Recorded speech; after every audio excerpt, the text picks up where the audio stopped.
Señores, buenas tardes. 360 grados ya está en el aire, en compañía, como siempre, de doctor Humberto Salazar. Buenas tardes. Buenas tardes, don Freddy. Doctor, ¿cómo está? Siente? Yo muy bien, gracias a Dios. Mire, le tengo buenas nuevas. Y yo quiero que me permita, con permiso de usted, darle una felicitación a través del programa, suya y mía.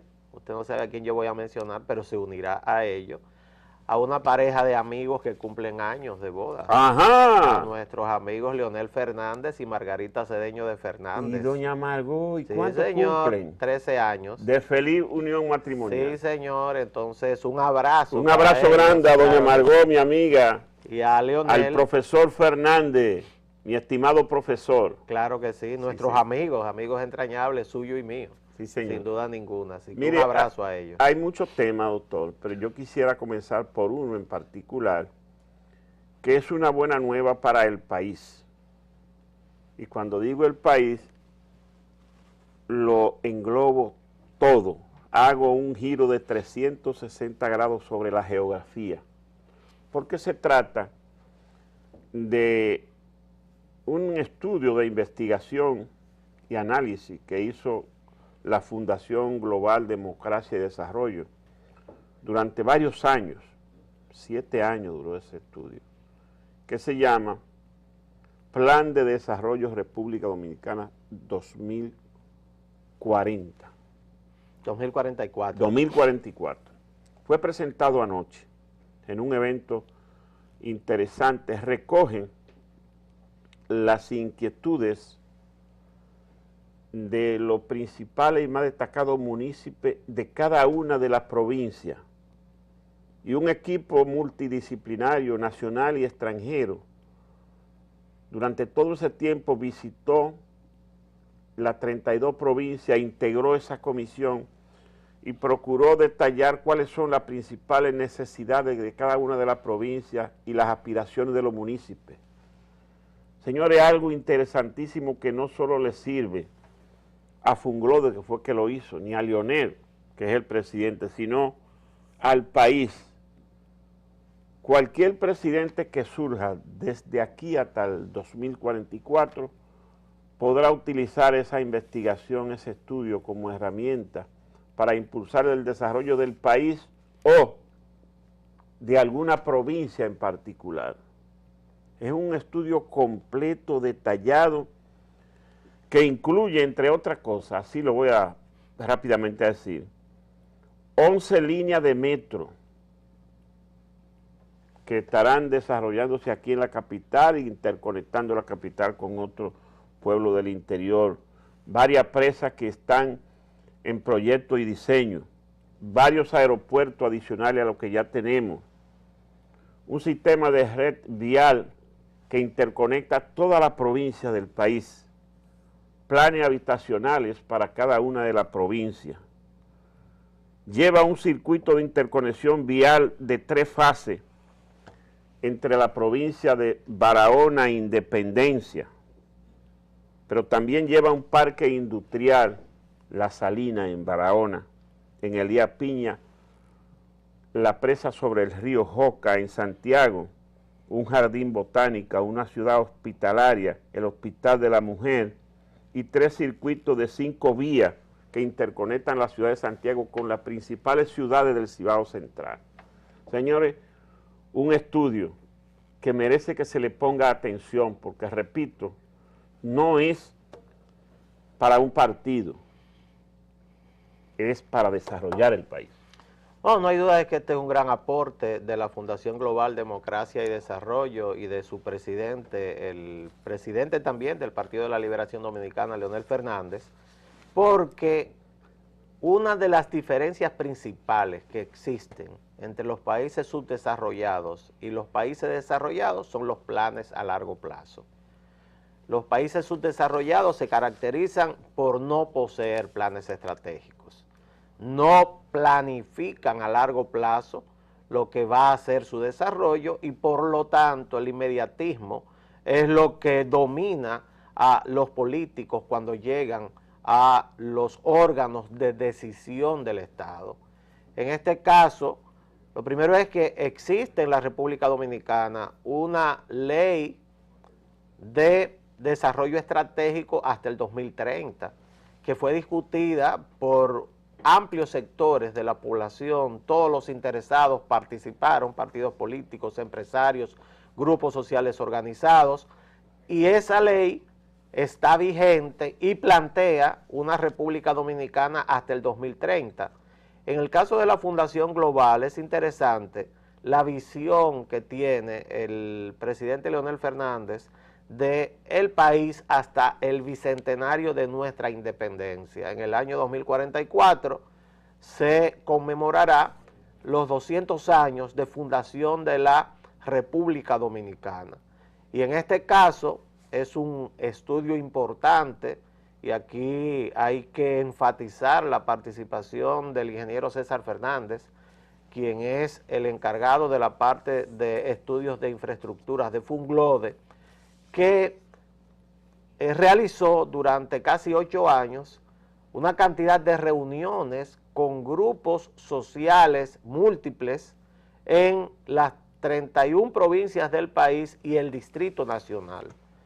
Y hay que hacer notar, don Freddy, que en el día de ayer, parte de esos grupos, representación de cada una de esas provincias estuvo presente en la presentación de RD 2044.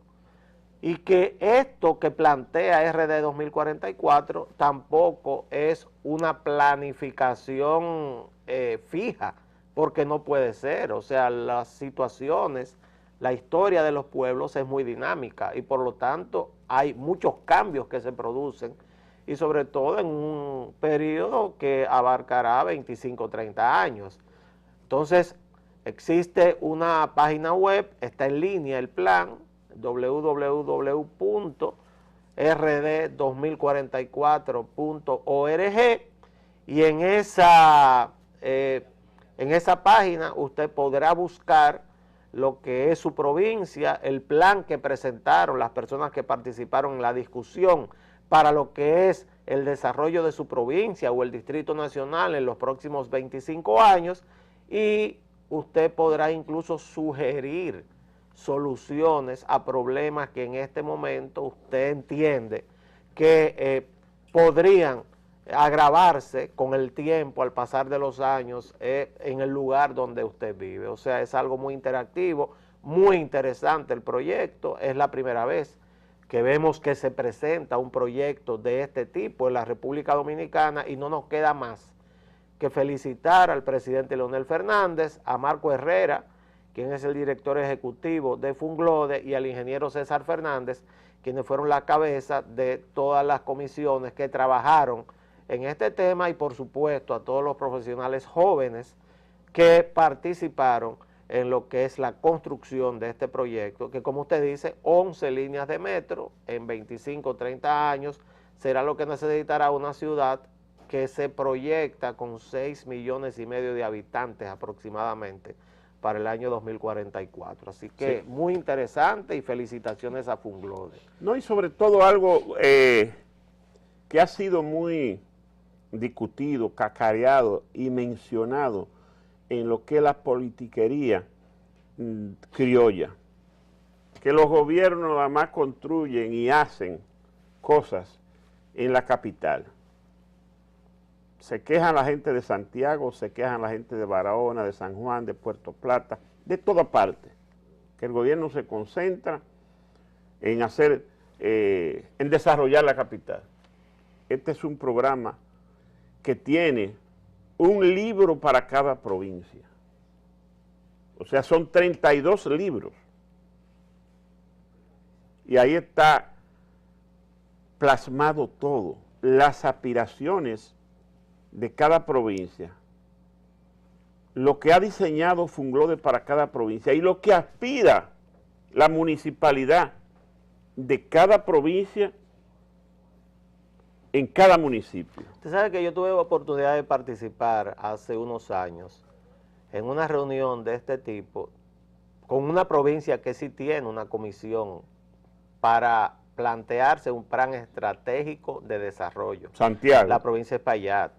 Sí, la provincia de Espaillat, sí, la provincia de Espaillat. Yo participé en varias reuniones acompañando al hoy senador José Rafael Vargas, que en ese momento no era senador, era director del Indotel. Sin embargo, participaba por el interés que siempre ha tenido, porque nunca ha abandonado su lar nativo. Su madre, su familia vive en Moca y es una persona que está permanentemente pendiente de lo que ocurre en la provincia completa.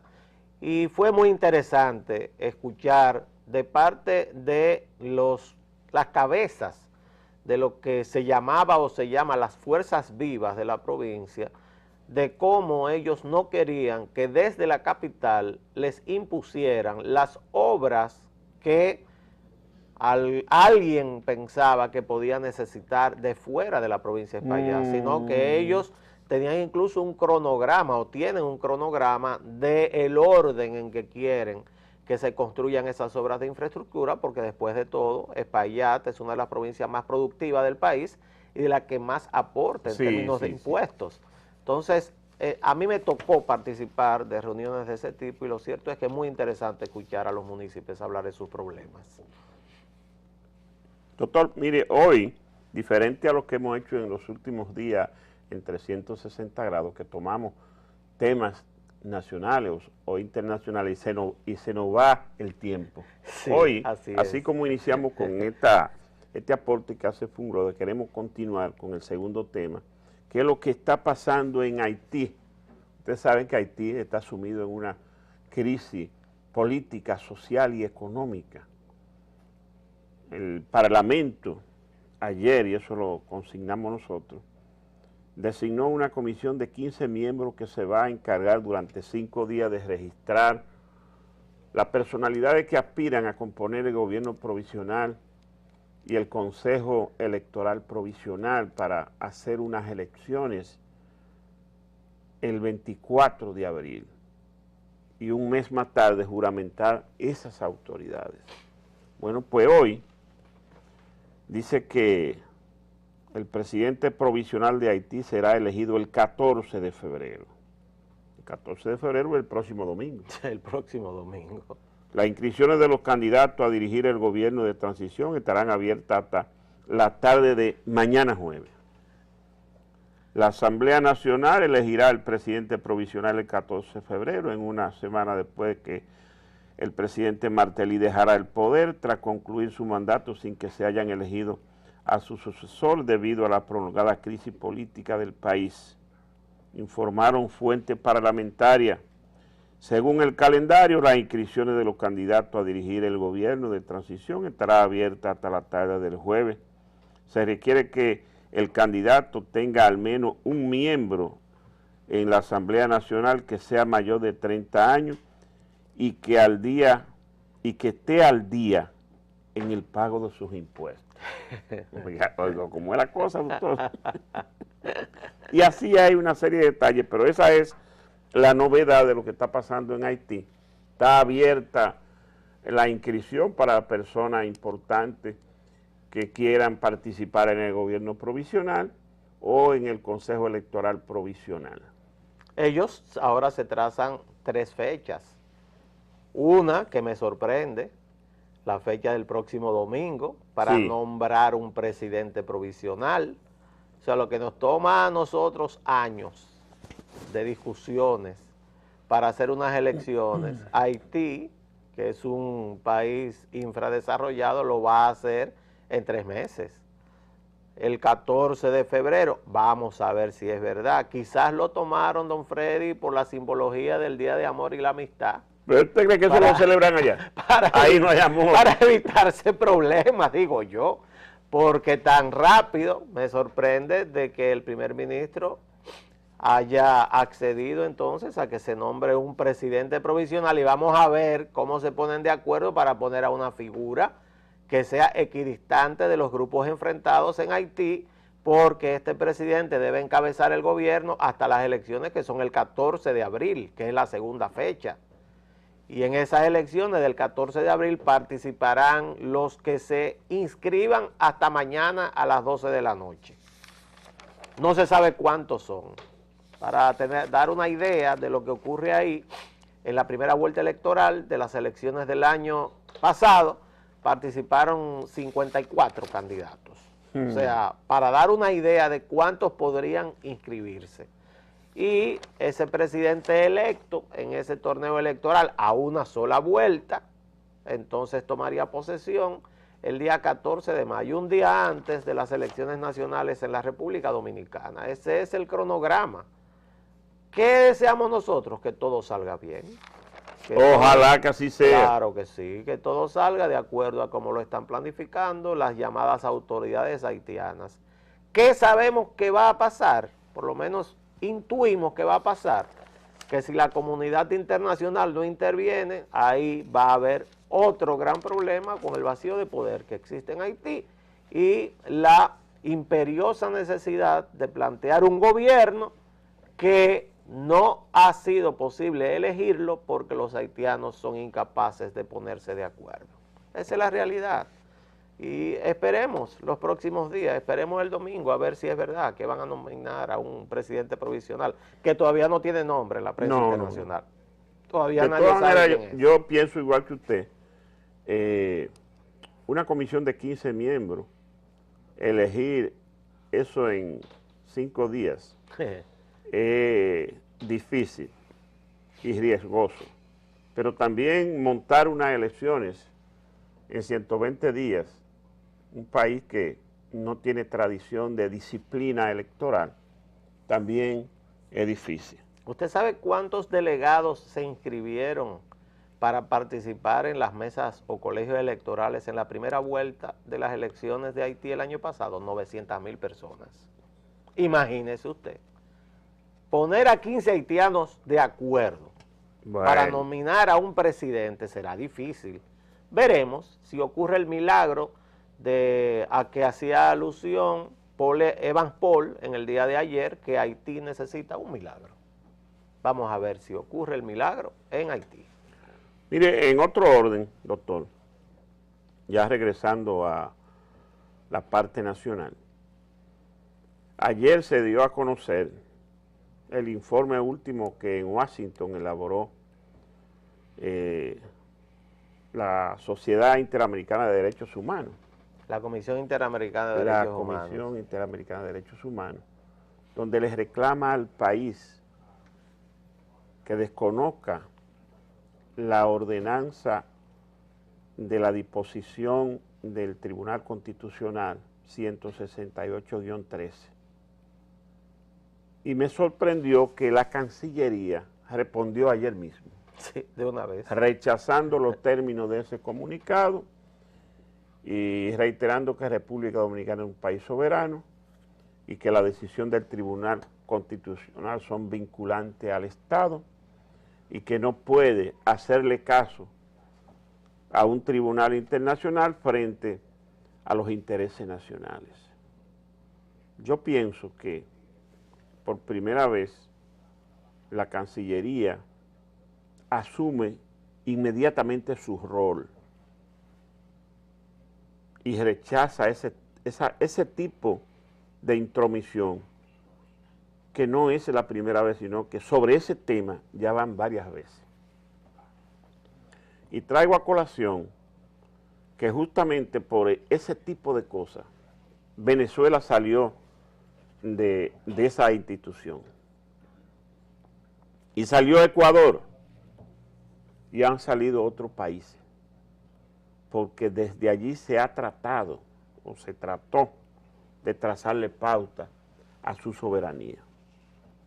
República Dominicana tiene que ver ese camino y no descartar, abrir esa puerta, porque nosotros no podemos pertenecer a una institución que quiera hacernos daño, que quiera violar nuestras propias leyes y no inte a violarlas. Entonces no hacemos nada en esa bendita Comisión Interamericana de Derechos Humanos. Bueno, esta es un informe de una visita que hizo una comisión de la Comisión Interamericana de los Derechos Humanos hace casi 2 años. Más de 2 años, fue en el 2013. Y ahora fue que se publica el informe. Y es sospechosa la publicación de ese informe, don Freddy. Porque un informe de una comisión guardado durante más de 2 años, se publica en el mismo momento en que ocurre el vacío de poder en Haití. Y en mi caso yo no quiero ser Sherlock Holmes, ni más inteligente de la cuenta, pero llama a sospecha. A muchas sospechas. De que cuando hay un vacío de poder en Haití, cuando los organismos internacionales han abandonado a Haití a su suerte, cuando son los propios haitianos los que están ahora inmersos en tratar de buscar una solución política a un problema de violencia en las calles, venga la Comisión Interamericana de los Derechos Humanos y dé a conocer ese informe. Eso pareciera, y por eso supongo yo es la reacción inmediata de la Cancillería Dominicana, que muy bien hizo el canciller Navarro en inmediatamente responder y descalificar el informe, porque pareciera que es una forma de presión a la República Dominicana, que se van a reanudar las presiones que sufrimos durante el año 2013 y el 2014 y parte del 2015 que habían disminuido. La Comisión Interamericana de los Derechos Humanos es parte de la desacreditada OEA. Y no solamente Venezuela y Ecuador han abjurado, se han detenido incluso en su membresía con lo que tiene que ver con esa comisión, sino que los resultados de las decisiones de la Comisión Interamericana de los Derechos Humanos no son aceptados tampoco por los Estados Unidos. Entonces, Estados Unidos es el primer país que se supone que es el que domina la OEA. No sé si usted recuerda que una vez llamaban a esa organización Organización de Esclavos Americanos, hace los años 60 o 70, Organización de Esclavos Americanos, en la época de las dictaduras. Pues en este caso, la descalificación que hace esa comisión a lo que es una sentencia de un tribunal constitucional en un país que es miembro de la OEA y miembro de la comisión, yo creo que el país, para darse a respetar, no solamente debería rechazar el informe, sino también el país en algún momento tendrá que salir de esa Comisión Interamericana de los Derechos Humanos. Y fíjese que... Ojalá que sea rápido. Que este año se celebre en la República Dominicana en la Asamblea General de la OEA. Aquí en el verano se va a celebrar la Asamblea General de la OEA y yo creo que es un buen escenario para poner ya de una vez y por todas las cosas bien claras, porque hemos hecho todo el esfuerzo a través de cumplir la sentencia del Tribunal Constitucional, porque si el presidente o las autoridades no la cumplen, se ponen al margen de la ley y la Constitución. Y se creó todo un mecanismo para nacionalizar rápidamente a una cantidad de personas con papeles incluso falsos, pero nosotros no podemos cargar con los cientos de miles de haitianos que nuestra Constitución dicen que son haitianos y la Constitución haitiana también lo dice, o sea que no hay ningún caso de apatridia en la República Dominicana, que es la acusación principal que hace esa comisión.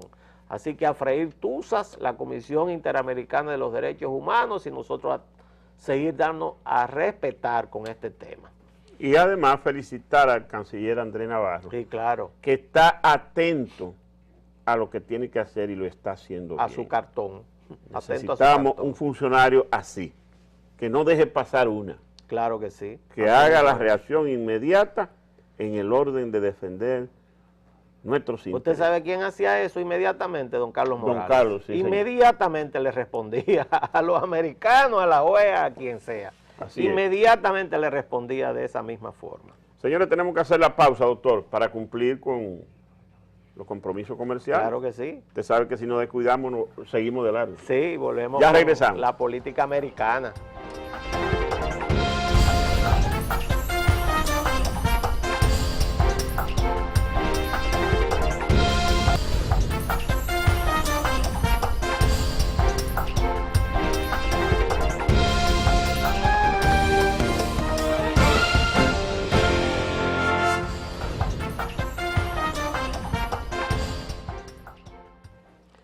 El día de ayer se realizaron las primeras primarias del periplo que iniciaron en Iowa los precandidatos a la presidencia de los Estados Unidos, el puesto más importante del mundo, el cargo más importante del mundo, la presidencia de los Estados Unidos, se dio en New Hampshire, que son las primeras primarias, porque tienen derecho a participación todos los electores, los que están inscritos en el Partido Demócrata, en el Partido Republicano y los independientes.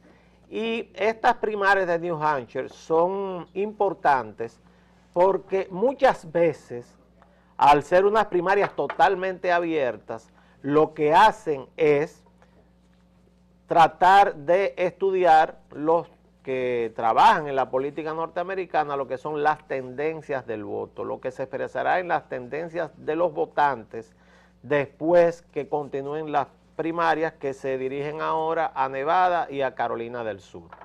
¿Qué ocurrió en la noche de ayer? Lo que decían las encuestas. Donald Trump ganó por el Partido Republicano, no es miembro del Partido Republicano, no es un político activo, es alguien muy atípico que dice lo que piensa, un multimillonario inmobiliario de Nueva York. Le ganó a políticos veteranos. En segundo lugar llegó Ted Cruz, quien tampoco es del establishment de Washington, es un pastor evangélico del estado de Texas y ya había ganado las primarias en el estado de Iowa.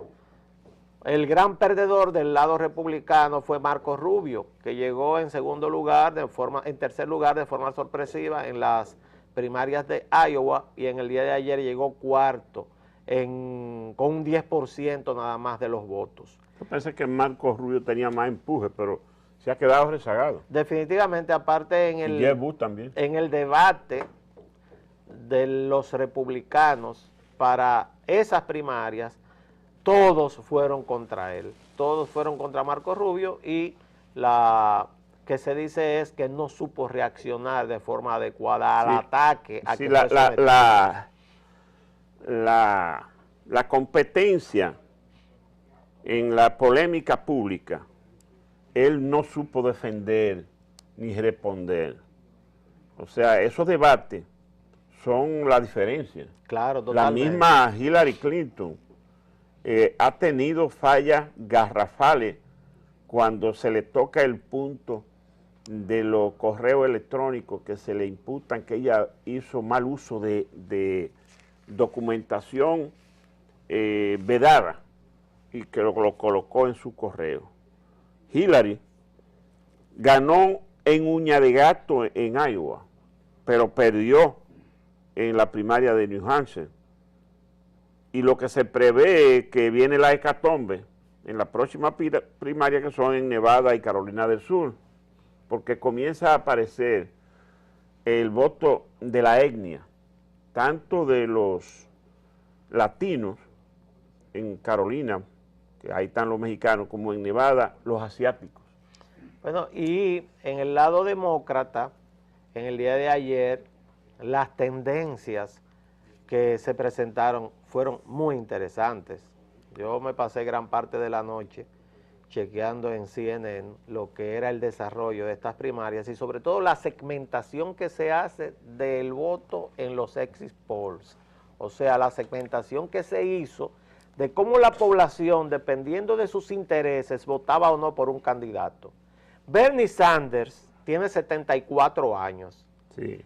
Más del 70% del voto de los menores de 30 años que votaron por el Partido Demócrata, por un candidato demócrata, votaron por Bernie Sanders.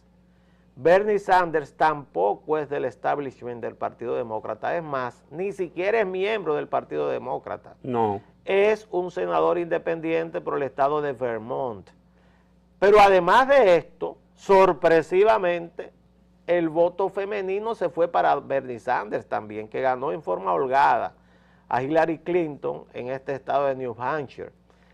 Es tan fuerte el tema en la primaria demócrata que en el día de hoy Hillary Clinton está reuniendo a su equipo de campaña para intentar disminuir el impacto de la debacle que sufrió en estas primarias, sobre todo por quién tiene de frente. Bernie Sanders es un socialista democrático confeso, Es decir, estamos hablando de una persona que se confiesa socialista, que en Estados Unidos es prácticamente comunista, ¿eh?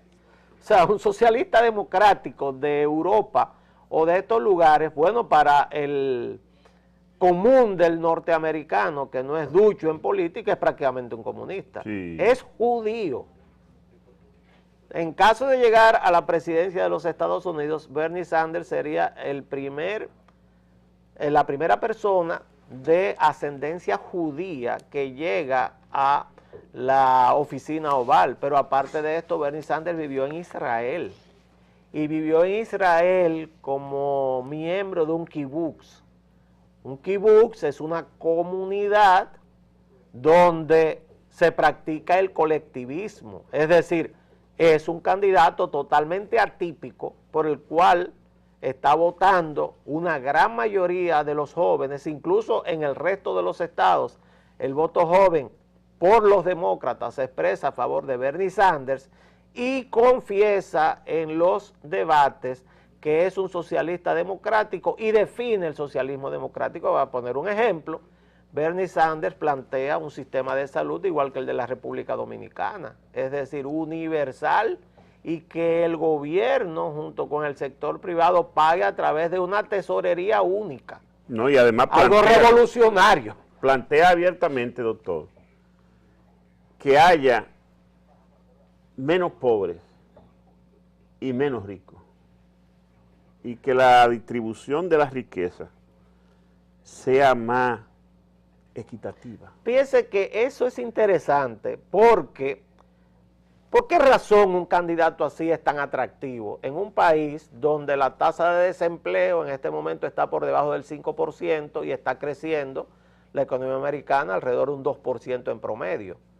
Lo que ocurre es, y hay una charla muy interesante en un programa de esos podcasts que se llama Tech Talk, donde se demuestra que el 1% de los más ricos de Estados Unidos son los que dominan la política y son los que dominan todas las medidas que toma el Congreso, toma el presidente de los Estados Unidos. ¿Por qué? Porque financian las campañas. Y por eso en el día de ayer Bernie Sanders convocó a que ayudaran a financiar su campaña, y en las redes su página colapsó de la cantidad de personas que quiere dar dinero a este candidato como protesta por el dominio que se conoce, tienen las grandes corporaciones, de los senadores, representantes y de los mismos presidentes de los Estados Unidos. El fenómeno es muy interesante en los Estados Unidos, ya viene precedido de una serie de libros que hablan del aumento de la desigualdad en el mundo, y que se está comprobando que hay una gran masa de personas que está mirando esta era que casi se puede llamar de postcapitalismo, porque hay una crisis del capitalismo, con mucha suspicacia y mucha aprehensión. Y esto se plantea en Estados Unidos lo que nunca nadie había pensado, un estado de bienestar estilo Europa en los años 50. Así es. Vamos a ver, los equipos comenzaron a moverse ya hacia Nevada y Carolina del Sur. Vamos a ver qué pasa durante el fin de semana y qué pasará el martes. Aquí, volviendo al patio, doctor, hay las expectativas de que hoy el PRM se está quedando vacío a partir de importantes dirigentes que comienzan a regresar a su vieja casa, el PRD, mientras que las expectativas en el Partido de la Liberación Dominicana están puestas en el anuncio que se hará mañana de quiénes serán los jefes operativos de la campaña y el jefe de campaña. Hay un pugilato en Palacio Nacional. El equipo de Danilo no quiere gente que no sea de su entorno dirigiendo la campaña, pero hay compromiso y tradición de dirigentes del PLD que ya son símbolos de ese trabajo. Francisco Javier García. Sí, señor. Francisco Javier García ha sido el jefe de campaña más exitoso en toda la historia de la República Dominicana. Las últimas 5 campañas electorales él ha sido jefe de campaña y en todas ha ganado el Partido de la Liberación Dominicana. Así que ese sería el candidato natural, pienso yo. Ahora ya eso lo decidirá el candidato del Partido de la Liberación Dominicana, bueno, pero Danilo Medina. Hay indicios, doctor, la primera jornada de campaña así masiva se produjo el fin de semana y no hubo un jefe de campaña oficial, sino que el propio presidente Danilo Medina dirigió el diseño. El jefe operativo fue el ministro de Industria y Comercio, José del Castillo Sabiñón, Exacto. y asistido por Gonzalo Castillo, el ministro de Obras Públicas.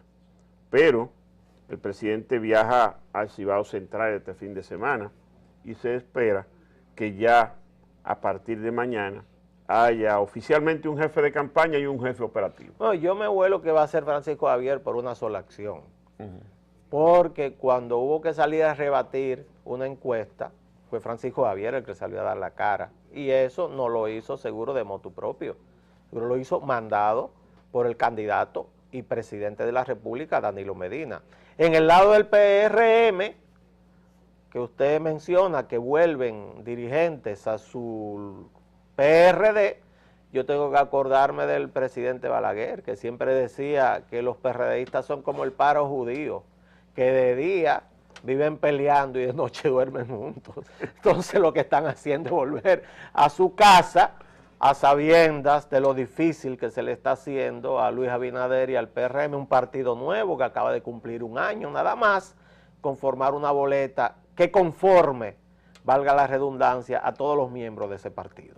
Doctor, las gracias por su compañía. Hasta mañana, que estaremos por aquí. A ustedes también, amables televidentes, las gracias por participar con nosotros en 300.